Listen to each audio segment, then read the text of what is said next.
Bien, ¿cómo vamos a realizar entonces la determinación de la carga viral de HIV? A través de la determinación del RNA.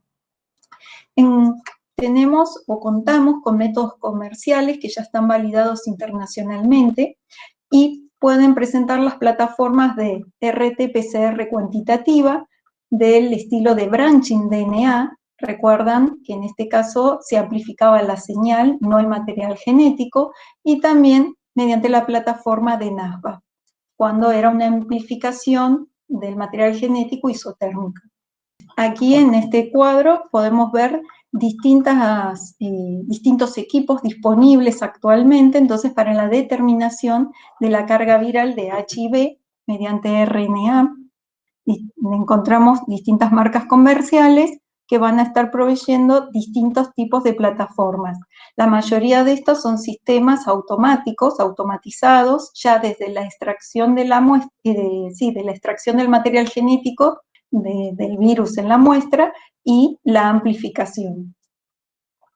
Todos estos equipos están validados, van a informar el resultado en copias por mililitro y en unidades internacionales por mililitro para poder realizar una comparación, entonces, entre los distintos resultados obtenidos con los distintos equipos. Para poder utilizar estas unidades internacionales, se han otorgado estándares internacionales otorgados por la Organización Mundial de la Salud para HIV. Recientemente ya se cuenta con el 4º estándar internacional que sigue estando basado en el subtipo B de HIV tipo 1. Recordar entonces que estos métodos son, o estas plataformas, están diseñadas para detectar HIV tipo 1. Aquí, por ejemplo, tenemos un ejemplo de PCR, RT-PCR cuantitativa. Este sistema es el COBAS 4800, se los muestro porque es el sistema que se está utilizando actualmente en el Hospital Pena. Consta de 2 equipos, 2 componentes, un componente para la extracción del material genético del virus y el componente donde se va a realizar la amplificación, entonces, del material genético.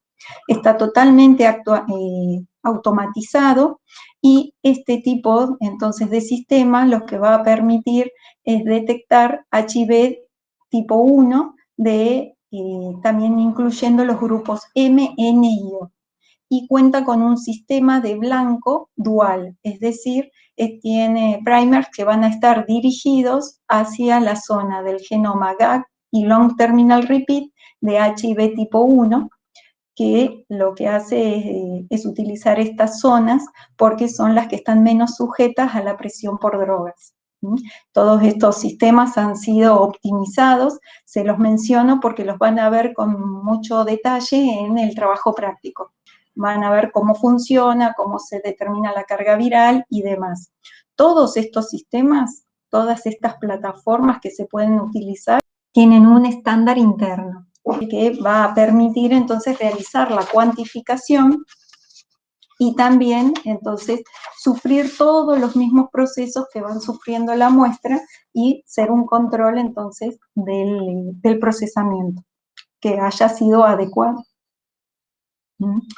Y por último tenemos aquí, dentro de los algoritmos de diagnósticos, el algoritmo utilizado en los laboratorios clínicos para el diagnóstico de HIV en menores de 18 meses. Como podemos observar aquí, entonces, el diagnóstico virológico se va a poder hacer mediante la determinación del DNA proviral y o el RNA plasmático.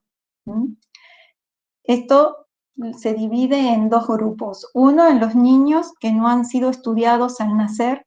Entonces se toma la primera muestra en el momento de la sospecha de la oportunidad que se puede tomar la muestra. Si el resultado es negativo, se deben repetir los estudios, y si el resultado es negativo, luego se hace el seguimiento serológico a los 18 meses. Si el resultado es positivo, se tiene que confirmar con nueva muestra. Si es positivo, está infectado. Si es negativo, se vuelve a tomar otra muestra a los 4 a 6 meses, y si da positivo, se informa, y si es negativo, es no infectado, pero igualmente se hace el seguimiento serológico a los 18 meses. En el caso de que sea programado el diagnóstico, se va a tomar la primera muestra entre las 24 a 72 horas o a los 14 a 30 días, en el momento en que se pueda realizar. Nuevamente, si en una de estas muestras es positivo, se tiene que volver a confirmar con otra muestra, y si es negativa, se tiene que tomar otra muestra al 1 a los 2 meses. Si es positivo, se va a confirmar con nueva muestra, y si es negativo, se toma otra muestra a los 4 a 6 meses, y si ahí es positivo, entonces se confirma, y si es negativo, no infectado, y se realiza el seguimiento serológico a los 18 meses. ¿Qué es lo que se desprende de todo este algoritmo? Que una única muestra, ya sea negativa o positiva, no va a confirmar el diagnóstico, se tienen que repetir. Sobre todo, tener una muestra a los 4 o a 6 meses. Es importante. También tenemos que tener presente que si bien estamos haciendo un diagnóstico virológico, la primera muestra al comienzo, cuando está programada, va a depender mucho de la carga viral de acuerdo al estadio donde haya adquirido la infección el bebé, ya sea transplacentaria, o si fue el momento del parto, o si ya fue en la lactancia. Entonces, la fluctuación o el rango de sensibilidad de la PCR en ese momento es muy variable, y esa sensibilidad va a ir aumentando entonces a medida que progresa el tiempo en la obtención de la muestra. Por eso es que puede dar positivo en algunos casos y en otros negativos, sin embargo, estar infectado, pero va a depender también del momento de la infección.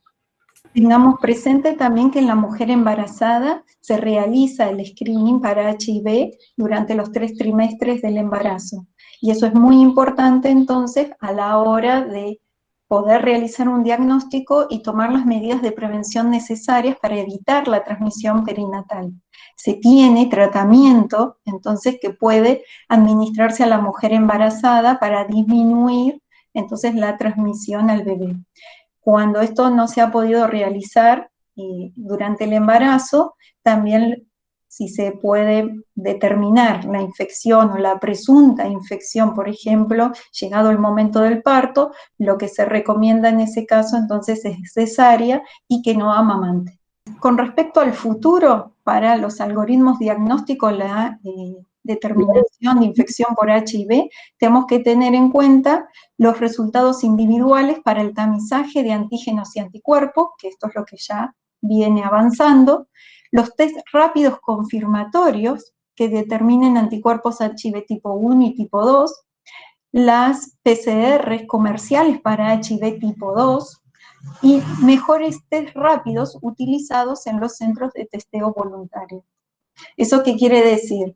Que los algoritmos son dinámicos, van cambiando a medida que van mejorando entonces las técnicas diagnósticas disponibles.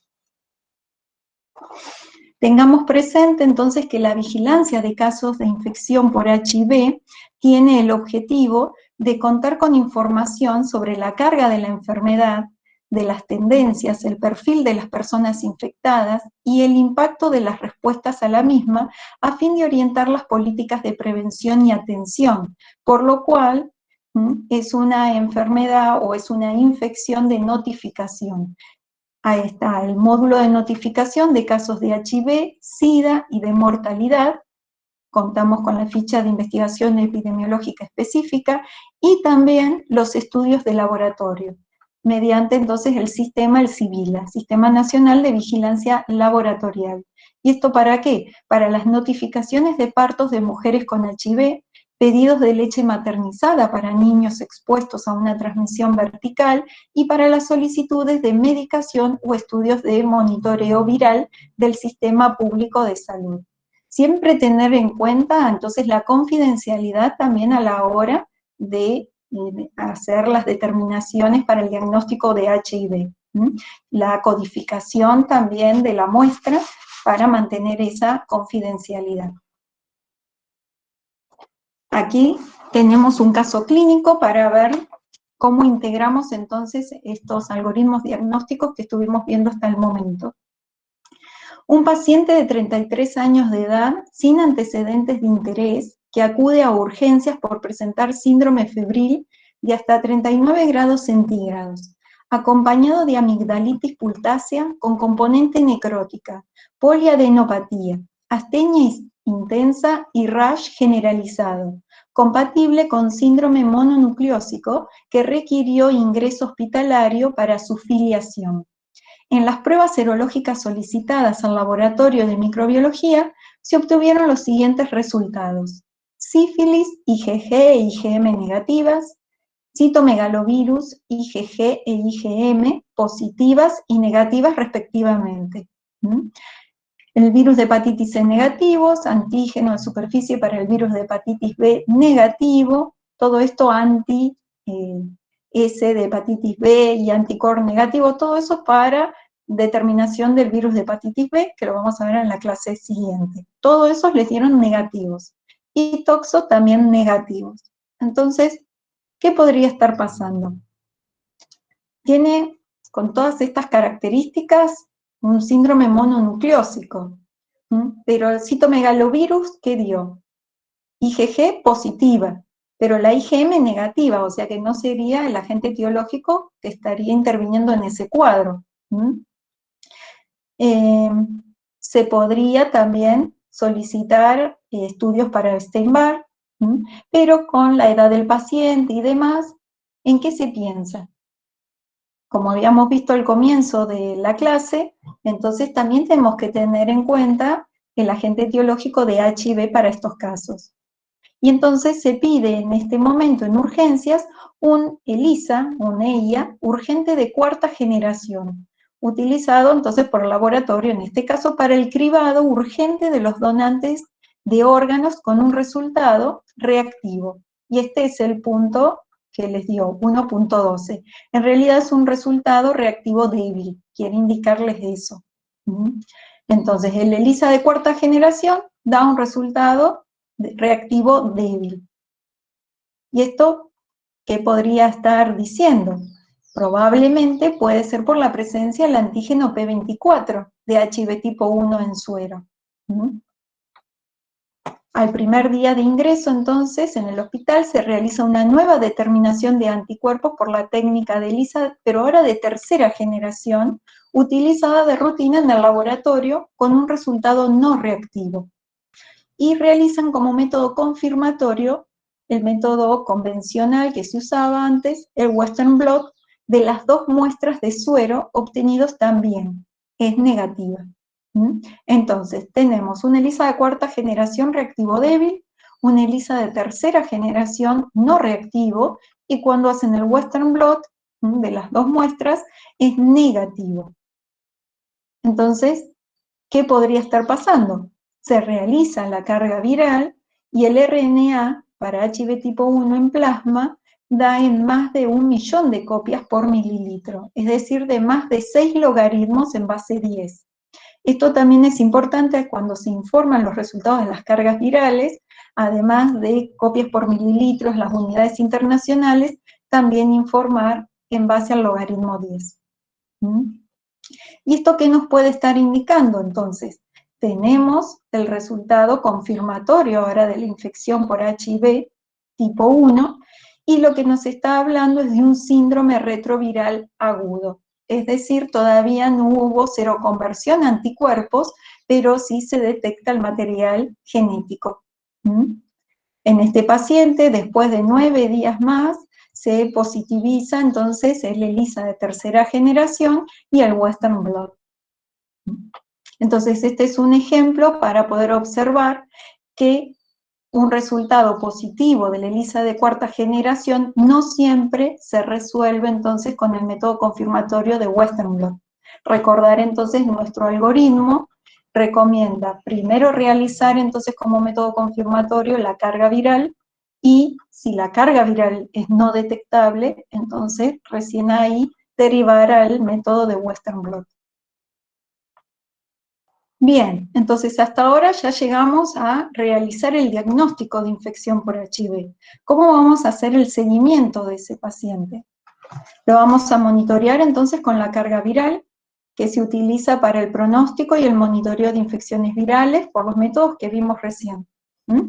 Y recuento de linfocitos TCD4 mediante citometría de flujo. Con eso se va a hacer entonces el monitoreo a lo largo del tiempo. Los antivirales que se pueden utilizar para la infección por HIV como pueden observar en este cuadro, pueden actuar a distintos puntos. Los más utilizados son los que inhiben a la retrotranscriptasa, que pueden ser análogos de nucleósidos o no análogos de nucleósidos. También los inhibidores de la integrasa y los inhibidores de la proteasa. Aquí, esos son los más utilizados, pero también contamos con inhibidores de la fusión, inhibidores de la entrada, es decir, aquellos inhibidores de la unión al correceptor, por ejemplo, a la unión al CCR5, como son los inhibidores de entrada del Maraviroc. Este es uno que se puede utilizar. Entonces, hay distintos puntos donde se puede entonces bloquear la transcripción del virus, o la entrada o la transcripción del virus.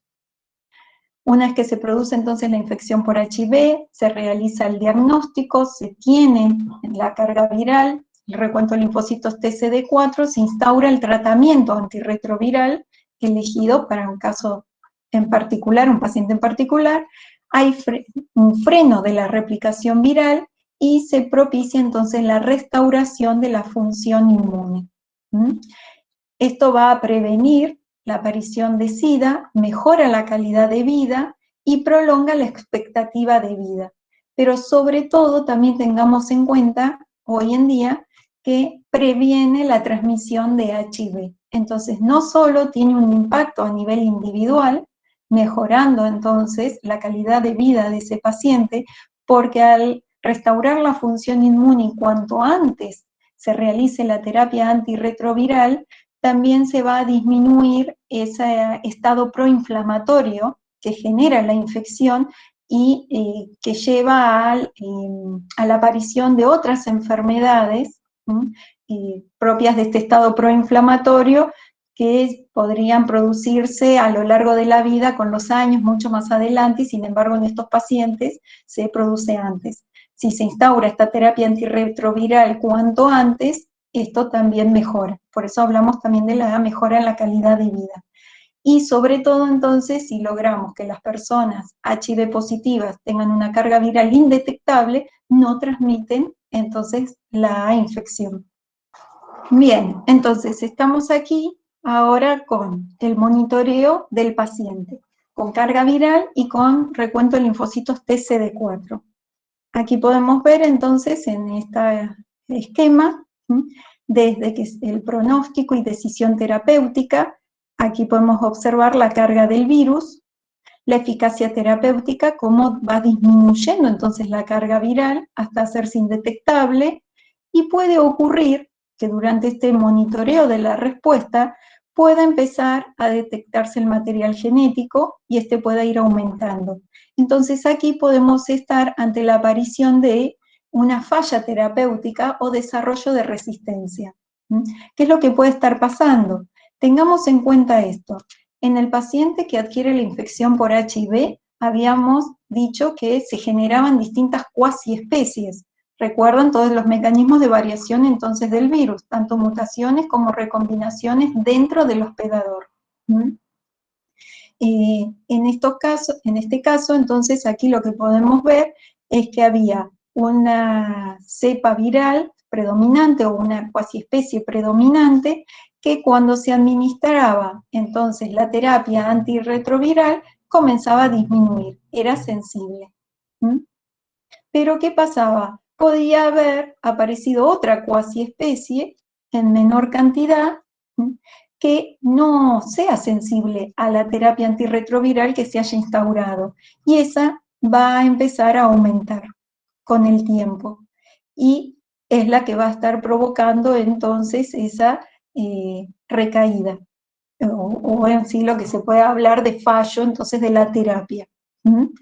Si se interrumpe el tratamiento antirretroviral, la cuasiespecie que se ajusta mejor o que tiene una mejor dinámica va a ser esta cuasiespecie, la salvaje, la que era mantenida en estado no replicativo, o sea, la que era frenada por la terapia antirretroviral. Entonces, cuando se interrumpe el tratamiento, esta comienza a aumentar y va disminuyendo entonces la que tiene menor fitness viral, la que se adapta menor, en forma menor.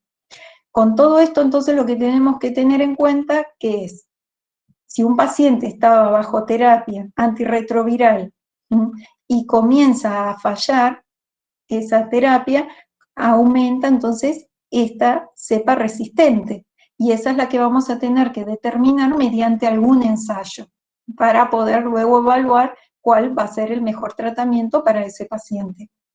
Pero ¿qué tenemos que tener en cuenta cuando realicemos ese tipo de ensayo? No interrumpir el tratamiento, porque si interrumpimos el tratamiento, va a comenzar a elevarse la cepa salvaje, la que sí era, la que sí estaba siendo afectada por el tratamiento antirretroviral. Entonces, ¿cómo podemos monitorear la resistencia? Se puede hacer a través de métodos genotípicos o fenotípicos. Los genotípicos, lo que se hace es evaluar el código genético que está alterado en la proteína blanco de la droga. Es decir, no voy a evaluar cualquier parte del genoma del virus de HIV, sino aquellos donde el tratamiento va a estar dirigido. Por ejemplo, la zona que codifica a la retrotranscriptasa, cuando estamos entonces utilizando fármacos que inhiban a la retrotranscriptasa. O, por ejemplo, a la integrasa o a la proteasa, que son los principales sitios blancos del tratamiento. Por otra parte, los ensayos fenotípicos van a analizar la susceptibilidad alteradas a la droga. Estos ensayos no son los que se utilizan de rutina, porque son parecidos a un antibiograma, en el caso de las bacterias. Los más utilizados son los ensayos genotípicos. Entonces, se va a determinar ya distintas alteraciones que se ha comprobado que genera resistencia al tratamiento con X factor antirretroviral. Aquí tenemos un ejemplo, por ejemplo, de los inhibidores de la proteasa. Aquí vemos distintos fármacos que pueden inhibir a la proteasa y distintos sitios donde pueden tener mutaciones o polimorfismos que van a estar afectando entonces al tratamiento con ese tipo de drogas.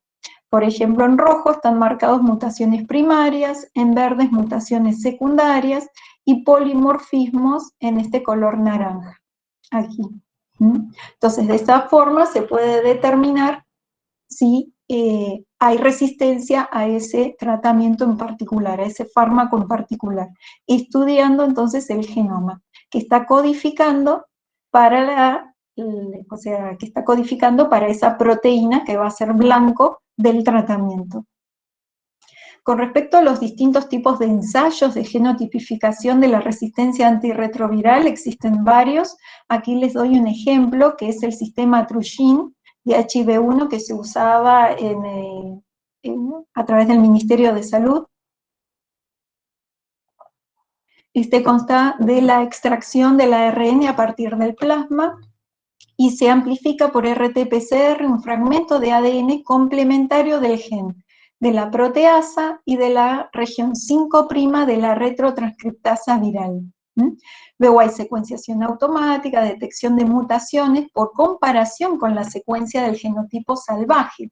Cuando estamos hablando de estas detecciones ahora por comparación, hay distintos sistemas para compararlos, que pueden ser plataformas de uso libre, como la base de Stanford, o hay otros sistemas que son pagos, donde lo que hacen también es proporcionar no solo datos obtenidos de genotipificación, sino también de datos de fenotipificación realizadas por otros laboratorios que confluyen todos en esa misma base de datos.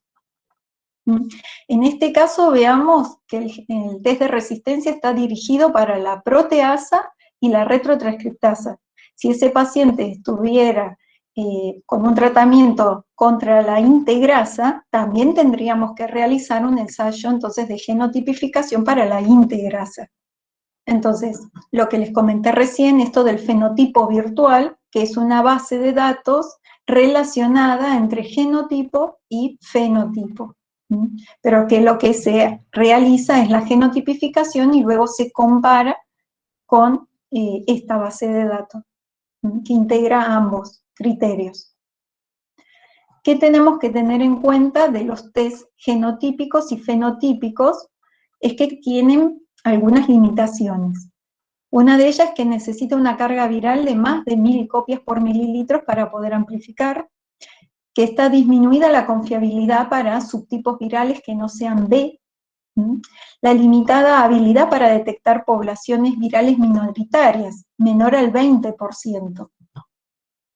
Esto ha cambiado cuando se usan otro tipo de tecnologías como es la de secuenciación profunda. Ausencia también de validación y compleja metodología, por lo que los resultados pueden llevar a un error. El costo que tiene este tipo de análisis, que podrían tener falsos valores predictivos para regímenes que han pasado o tratamientos interrumpidos, podrían tener valores predictivos mejores para los test fenotípicos con algunas drogas y para los genotípicos para otras, y la imposibilidad de evaluar nuevos agentes, tales como inhibidores de la fusión o de la integrasa, entre otros, cuando estamos hablando de estos sistemas que ya han sido cerrados. Hoy en día contamos con estos tipos de estudios para la integrasa, cuando estamos hablando sobre todo de los genotípicos, los que realizamos, y también se utiliza el estudio para inhibidores de fusión en el caso que sea necesario, pero sobre todo de la integrasa se utiliza. Y la necesidad de un experto para la interpretación de los resultados en el contexto clínico y con la historia, entonces, del tratamiento de ese paciente en particular. Algo que ha cambiado con respecto al el test de resistencia antiviral es que hasta hace unos años se realizaba cuando había una recaída en el tratamiento, es decir, había una sospecha de la aparición de la resistencia, entonces, antirretroviral. Luego de haber realizado en Argentina un estudio para ver la resistencia antirretroviral, pero en pacientes naive, es decir, en aquellos que nunca han recibido tratamiento, se vio que ya hay una resistencia de base mayor al 10% en tratamiento, sobre todo del tipo de tratamiento no nucleosídico. Y, por lo tanto, se ha incorporado dentro del estudio de test resistencia también a pacientes naive, es decir, antes de haber recibido tratamiento antirretroviral. Entonces, recordar que el paciente debe estar en tratamiento antirretroviral para realizar ambos test, ya que si se suspende el tratamiento, el virus salvaje tiene ventajas replicativas sobre los resistentes y, por lo tanto, cuando se realice el test que detecta el virus mayoritario, se analizará la cepa salvaje y seguramente no se encontrará la resistencia. Esto siempre recordar de que estamos hablando de las técnicas habituales de secuenciación. También, comparando este tipo de estudio, ya ahora no estamos hablando de estudio de resistencia antirretroviral, sino que también podemos analizar el genotipo, o sea, una parte del genotipo en una proteína, la GP120. ¿Por qué? Porque va a estar relacionada al tropismo viral. ¿Y para qué nos interesa conocer el tropismo viral de ese paciente que está infectado con HIV? Porque existe tratamiento, por ejemplo, para los M-trópicos. El Maravinox era un tratamiento específico que inhibe entonces la unión de GP120 al correceptor CCR5. Si se piensa instaurar ese tipo de tratamiento, entonces se realiza el tropismo viral. Y lo que se analiza en ese caso es la secuencia que codifica a GP120 para saber si se va a estar uniendo al CCR5 o no. Entonces, la forma de hacerlo es como los mismos mecanismos para determinar la resistencia antiviral. Pero en este caso, en lugar de estar analizando la resistencia antiviral, lo que estamos analizando es el tropismo viral. Se puede hacer ensayos de tipo genotípico o fenotípico. Lo más utilizado son los ensayos de tipo genotipo. Y por último, con respecto a la prevención para HIV, entonces, no contamos con vacuna y no hay cura para HIV, pero hay distintas oportunidades para realizar prevención. El uso de los profilácticos, el tratamiento de otras enfermedades de transmisión sexual, muchas de ellas comparten las mismas vías de transmisión, el testeo, el screening, la circuncisión. Aquí en este caso se ha visto que genera una proliferación del epitelio en esa zona que lo hace entonces menos proclive a tener abrasiones o daños, microlesiones por los cuales pueda ingresar el virus.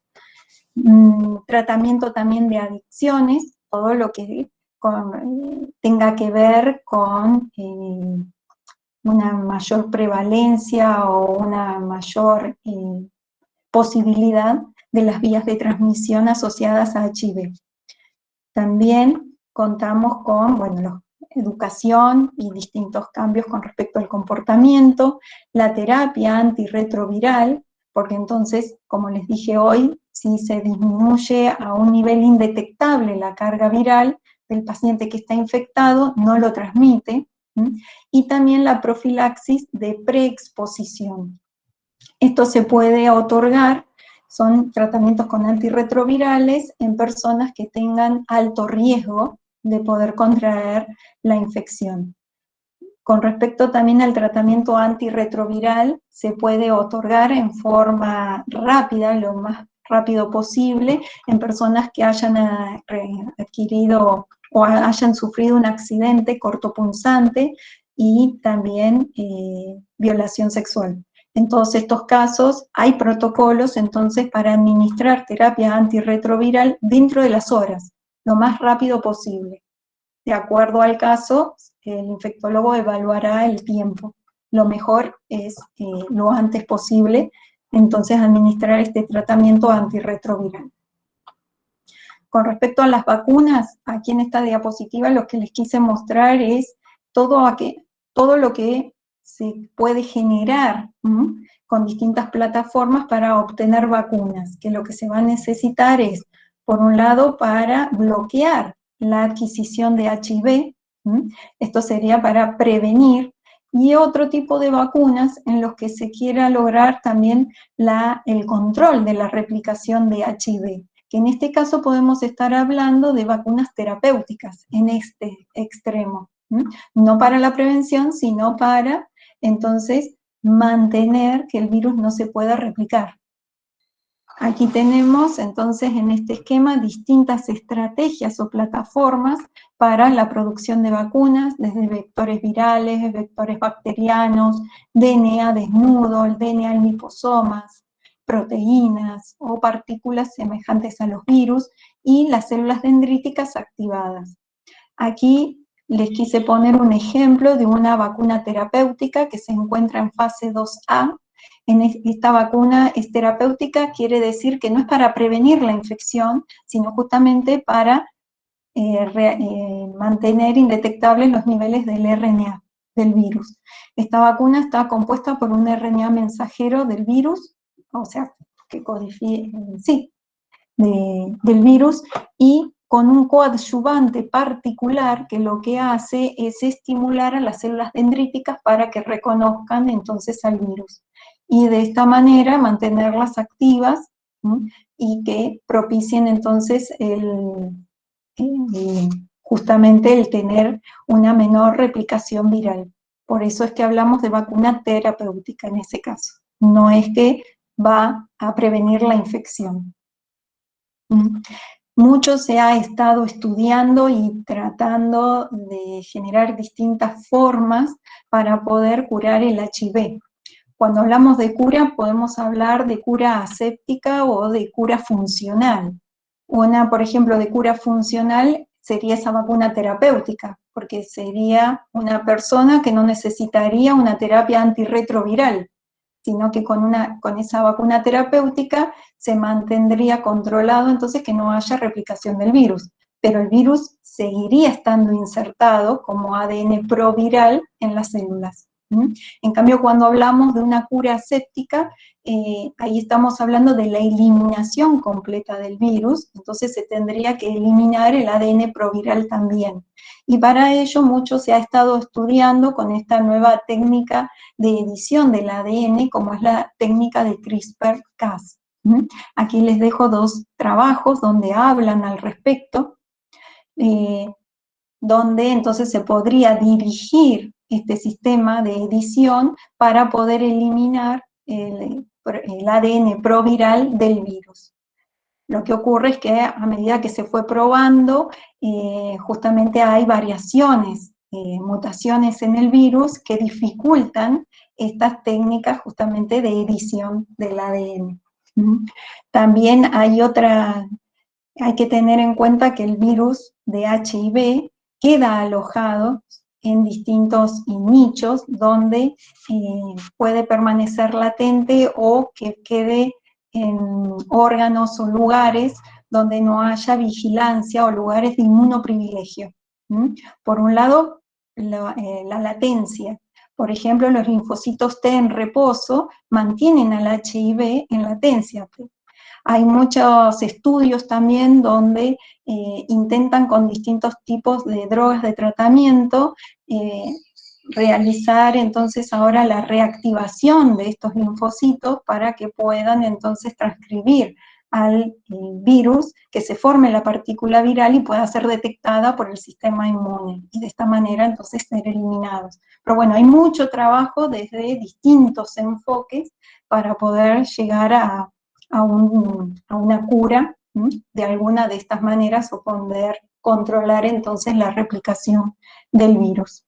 Mientras tanto, las terapias antirretrovirales han evolucionado mucho. Al día de hoy se cuentan con terapias que utilizan por ejemplo, una pastilla en el día donde están insertas distintas drogas. Esto, dicho así, no parece muy relevante, pero una persona que tiene que todos los días tomar distintos medicamentos, y son muchos, y en distintas horas del día y demás, tiene sus consecuencias, tiene sus trastornos, a la hora también de poder lograr una adhesión mejor al tratamiento. Bueno, entonces pasamos, es mucho más cortito, el otro virus, dentro de la familia, entonces nuevamente Retroviridae, pero el género Delta retrovirus. Algo también con respecto a HIV, que es importante, es que HIV no infecta las células germinales. Bueno, y ahora sí, pasamos entonces a HTLV, el otro retrovirus, dentro de la familia Delta retrovirus, y encontramos HTLV tipo 1 y tipo 2. Como vimos para los otros retrovirus, la estructura es muy similar, que es un virus esférico envuelto con las glicoproteínas, también de membrana, en este caso es GP46 y GP21, también hay proteínas de matriz y de la cápside, aquí matriz de la cápside, esta, y el material genético, las dos hebras de RNA, polaridad también positiva. Aquí encontramos entonces en el genoma la distribución de los long terminal repeat, de estas terminaciones, y de los genes GAG, POL y M. Dentro de esta organización genómica podemos observar que en el caso de HTLV se encuentran también genes que están codificando proteínas que van a regular entonces también la transcripción, como son, por ejemplo, la proteína REX, de regulador post-transcripcional, la proteína TAX, HBZ, regulador también post-transcripcional, la proteína TAX, que es una proteína transactivadora a nivel celular y viral, propicia la persistencia y la patogenia, y la proteína P12 y P30, que reducen la expresión de antígenos. Aquí tenemos que tener presente que la propagación se da en linfocitos T, CD4 positivos, TCD8 positivos, y también en células dendríticas. Pero tenemos que tener en cuenta esta particularidad, que la propagación se da a través de la transmisión de célula a célula y por mitosis de las células infectadas. Es muy baja la cantidad de virus libre que se va a encontrar entonces en sangre, en plasma o en suero de HTLV. Entonces, eso es importante a la hora de tener en cuenta para realizar el diagnóstico mediante la determinación del genoma del virus. Las vías de transmisión son también vertical, ya sea transplacentaria, perinatal y lactancia, la sexual, por nivel de replicación, tiempo de exposición y ulceraciones. Con respecto a la vertical, sobre todo es importante la lactancia. Una lactancia por más tiempo prolongada tiene mayor probabilidad de la transmisión. A través de la vía parenteral, más eficaz, transfusiones también, y por agujas contaminadas. Y con respecto a la historia natural de la infección primaria, veamos aquí, con HTLV tipo 1, luego de haberse producido la infección, puede producirse luego de pasado 20 a 30 años una enfermedad hematológica, que es la leucemia linfocítica aguda de células T del adulto. Ellos producen una expansión policlonal generando este tipo de leucemia, pero se produce en un 1 a 2% de los pacientes infectados. La mayoría de los pacientes infectados son portadores asintomáticos, un 95%. La otra minoría puede desarrollar una enfermedad neurológica, que es la llamada paraparesia espástica tropical, o también es un síndrome, entonces, neurológico desmielinizante, como es la mielopatía asociada a HTLV tipo 1. Con respecto al HTLV tipo 2, si bien puede producir algunas alteraciones, todavía no se ha determinado un síndrome o una enfermedad asociada directamente a HTLV tipo 2. Aquí entonces podemos ver, con respecto a leucemia, linfoma de células T del adulto, que está asociado con cáncer, se generan células en una forma característica, es en forma de flores, que es un estado de alto riesgo. En los adultos el curso es rápido hacia el deterioro. Una vez que se genera la patología, la muerte puede ocurrir en meses. La lesión o las lesiones en la piel que se generan son agrupamientos también ganglionares, aumento del tamaño del hígado y del vaso, hay altos niveles de calcio en sangre y afecta a los linfocitos T.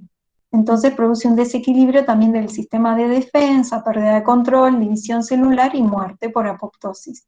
Hay linfoproliferación, pérdida del control de la división celular. Y tenemos que tener presente que las regiones endémicas para HTLV tipo 1 generando este tipo de patología se da sobre todo en las regiones de Japón, de África Central y del Caribe. Pero sobre todo en las regiones de alta entonces endemicidad son las regiones de Japón y África Central. Hay regiones de prevalencia intermedia, como son el Caribe y también otras regiones, y hay zonas de baja endemicidad, como son algunos países de Latinoamérica. Para, hablando ahora no solo de este tipo de leucemia, sino en sí de la infección por HTLV tipo 1. Con respecto a la paraparesia espástica tropical o mielopatía asociada a HTLV, no es cancerosa esta identidad, tiene una incidencia baja de un 2 a un 3% y tiene largos periodos de incubación viral. Este tipo de incubación viral va a depender también de la vía de transmisión. Y con respecto a la patología que produce, da dificultades en la micción y la defecación, y es una patología que cursa con inflamación crónica y sostenida de la médula espinal. Entonces hay una activación compleja del sistema también de defensa. Bien. Con respecto a, antes de pasar al diagnóstico, con respecto a la endemicidad, aquí en Argentina tenemos que tener en cuenta que están ambos virus presentes, tanto HTLV tipo 1 como tipo 2, pero que están asociados a distintas regiones, sobre todo en el norte de nuestro país, y están asociados a pueblos originarios. Esto es por la introducción del virus en épocas de la historia, que remontan a la historia de la colonización.